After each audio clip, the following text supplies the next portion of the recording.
kailangan mo pang mamalimos ng stars para kumita, ito ang totoo. May mali sa content mo, hindi sa audience.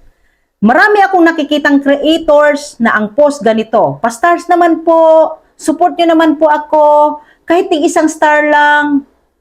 Real talk, hindi ganyan binubuo ang long-term earnings. Unang problema, nakakababa ng value. Kapag namamalimos ka ng stars, bumababa ang perceived value mo. Nagmumukha kang desperado, nawawala ang authority mo. People reward value, not pity. Problem number 2, nakakasira ng tiwala. May viewers na gustong magbigay pero kapag pinilit na iilang, umaalis, hindi na bumabalik. Trust is silent, hindi mo ito hinihingi.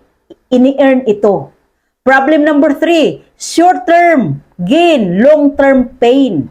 Oo, may papasok na konti, pero nasasanay ka sa limos, hindi ka nag-i-improve, umaasa ka sa hingi, hindi sa value.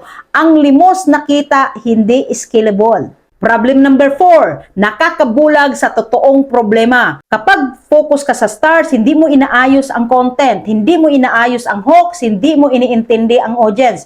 Stars are result, not the strategy.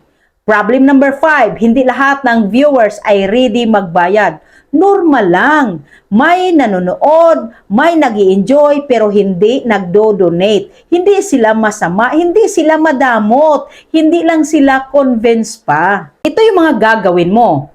Taasan ang value ng content. Ayusin ang storytelling. Ipakita ang effort. Magbigay bago humingi. Kapag sulit ang content, kusang darating ang stars. Tandaan mo, ang stars ay tip, hindi sahod, hindi hinihingi ang suporta, pinaghihirapan ito.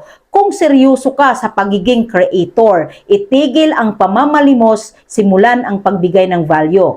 Kung agree ka, i-comment mo value muna. And like, follow, and share na din.